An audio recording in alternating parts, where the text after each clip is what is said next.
हिंदू धर्म में श्राद्ध का बहुत ही महत्व है। पूर्णिमा से लेकर अमावस्या तक 16 दिन श्राद्ध मनाया जाता है। अपने पितृजनों को इस दिन उनके लिए पकवान बनाए जाते हैं और उन्हें याद किया जाता है, उनकी सेवा की जाती है या उनकी पूजा की जाती है। परंतु एक वाकया मेरे साथ घटा। मैं गांव गया पिछले वर्ष, और जब मैं गांव गया तो वहां पर मेरे दादाजी हमारे परदादा का श्राद्ध मना रहे थे। तो मैंने अपने दादाजी से पूछा कि दादाजी, ये जो श्राद्ध आप मना रहे हैं ये किसका मना रहे हैं? तो उन्होंने बोला, बेटा देख, यूं तो मैं परदादा का श्राद्ध मना रहा हूं, मगर मैं इसमें विश्वास थोड़ा कम रखता हूं, क्योंकि रीति चल रही है श्राद्ध मनाने की, इसलिए श्राद्ध मना रहा हूं।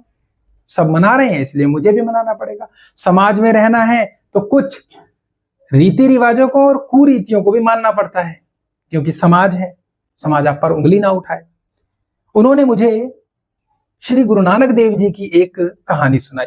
एक बार गुरु नानक देव जी गंगा किनारे खड़े हुए थे। तभी उन्होंने देखा कि कुछ पंडित इस तरह से जल पानी में लेते थे गंगा का, और इस तरह से चढ़ाते थे। जल का पानी लिया और चढ़ाया। कई बार वो इस तरह की क्रिया कर रहे थे और कुछ बड़बड़ा भी रहे थे। इस तरह के जब काम कर रहे थे, गुरु नानक देव जी गए और उनसे पूछने लगे कि अरे भाई, ये आप क्या कर रहे हैं पंडित जी, मैं जानना चाहता हूं। गुरु नानक देव जी को पंडितों ने कहा, वीर जी मतलब बड़े भैया, वीर जी, हम अपने पूर्वजों को जल दे रहे हैं। गुरु नानक देव जी को बड़ा अचंभा हुआ। पूर्वज कहाँ रहते हैं? वो स्वर्ग लोक में रहते हैं वहां। अच्छा, स्वर्ग लोक में रहते हैं, बहुत बढ़िया। गुरु नानक देव जी ने क्या किया, उसी समय वो खड़े हुए, टांगों को चौड़ा किया और टांगों को चौड़ा करके ऐसे ऐसे जोर जोर से पानी पीछे की तरफ फेंकने लगे। जब वो पानी जोर जोर से फेंकने लगे तो कह रहे, ओ वीरे, पागल हो गया, क्या कर रहा है? कह रहा जी, 2 किलोमीटर दूर मेरे खेत है, मैं वहां पानी पहुंचाने की कोशिश कर रहा हूं। उन्होंने बोला, अरे तू पागल है, 2 किलोमीटर दूर पानी कैसे जाएगा, तू तो यहीं से फेंक रहा है।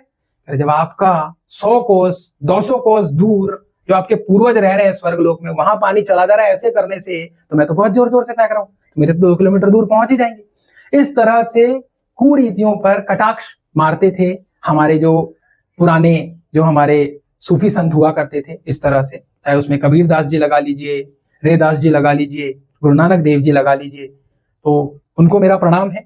आप श्राद्ध मनाइए, जरूरी है, क्योंकि अपने पितरों को याद करना जरूरी है। ये एक भय है जो आपके अंदर है, इस भय को हम तब तक नहीं निकाल सकते जब तक समाज हमारे अंदर इस भय को बनाए रखेगा। धन्यवाद। जय पितृदेव।